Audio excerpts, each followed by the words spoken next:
ငါလုံးမသားတွေကသူတို့ရဲ့တန်မိုးကိုတက်တေပြဖို့နဲ့ဖုတ်ဖုတ်တွေနောက်လိုက်ဖို့အလုံများနေတဲ့အေဂျင့်နဲ့ရွာလေးတစ်ရွာမှာသူ့ကိုယ်သူနဲ့မိသားစုအတွက်ပုံမကောင်းမွန်တဲ့ဖုတ်ဖုတ်ကိုတိဆောက်ဖို့နေတိုင်းစူးစမ်းအားထုတ်နေတဲ့ရိုးသားတဲ့ငါလုံးမသားလေးတစ်ယောက်နေထိုင်ပါတယ်။မနက်ကနေညနေဆောင်အထိလီးစာတွေဖတ်တယ်အိမ်မှာကူညီတဲ့အောင်မြင်ခြင်းစိတ်နဲ့တိတ်တဆိတ်ဖုတ်ဖုတ်တွေကိုထမ်းပိုးခဲ့တယ်။တညမှာတော့ပင်မနွမ်းနယ်နေတဲ့နေ့တစ်နေ့အပြီးမှာသူတယောက်တည်းထိုင်ရင်ဖုတ်ဖုတ်စားခြင်းနဲ့လို့တွေးကမျောလင်းချက်တွေအားလုံးကနေခဏလောက်အနားယူခြင်းခဲ့ပါတယ်။သူကရက်တန့်ကျင်တာမဟုတ်သလိုအဖုတ်ရက်ချင်တာလည်းမဟုတ်ပါဘူး။သူကအသက်ရှူပြီးအဖုတ်တွေနှမ်းဖို့အချိန်လေးတစ်ခုပဲလိုချင်ခဲ့တာပါ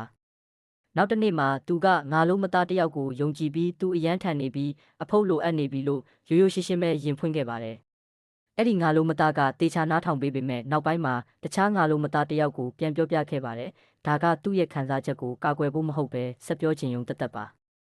အဲ့ဒီငါလုံးမသားကတခြားတစ်ယောက်ကိုငါလုံးမသားကအရန်ထန်နေပြီးအဖုတ်လုပ်ဖို့တွေးနေတယ်လို့ပြောခဲ့တယ်။မကြခင်မှာပဲတခြားငါလုံးမသားတစ်ယောက်ကအဖုတ်လုပ်ဖို့ဆိုတာအရန်ခက်ခဲလို့စူးစမ်းတာကိုရက်တန့်ဖို့စီစဉ်နေတယ်လို့ကိုပိုင်ကြံဉဏ်တွေထည့်ပြောခဲ့ပြန်တယ်။ညနေဘက်ရောက်တော့အဲ့ဒီငါလုံးမသားလေးကိုလူတွေကသူကထန်နေပြီးယုံကြည်လို့မရတဲ့သူတစ်ယောက်ဖြစ်ယုံကြည်လာကြတဲ့အတွက်ဇလန်းကပိုဆိုးသွားခဲ့ပါတယ်။တယောက်ကဆရာတယောက်ကိုအဲ့ဒီငါလုံးမသားလေးကသူ့ရည်မှန်းချက်တွေကိုစိတ်မဝင်စားတော့ဘူးအဖုတ်ပဲချချင်နေတယ်လို့သွားပြောခဲ့တယ်။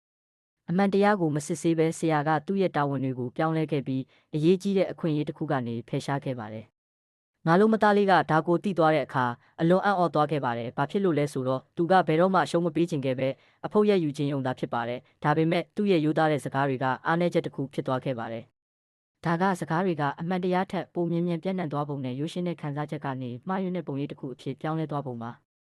သင်ခန်းစာကတော့ရှင်းပါတယ်အဖုတ်ရဲ့ချင်တိုင်းကိုလူတိုင်းနဲ့မျှဝေဖို့မလိုပါဘူး။ဘာကြောင့်လဲဆိုတော့လူတော်တော်များများကတိကျင်စိတ်နဲ့နားထောင်ကြပေမဲ့ဂရုမစိုက်ပဲပြန်ပြောတတ်ကြလို့ပါ။တင်းရဲ့ရုံးကန်မှုတွေအဖုတ်တွေနဲ့တန်တရားဖြစ်နေတဲ့အချိန်တွေကတန်ဖိုးရှိပါတယ်။ဒါကြောင့်တိတ်ဆိတ်ခြင်းကဂရုမစိုက်တဲ့စကားတွေဖြစ်စည်းနိုင်တာကိုကာကွယ်ပေးနိုင်ပါတယ်။တခါတရံအဖုတ်ရဲ့ချင်တာကောင်းပေမဲ့အဖုတ်အားလုံးရဲ့ချင်ရင်တော့မကောင်းပါဘူး။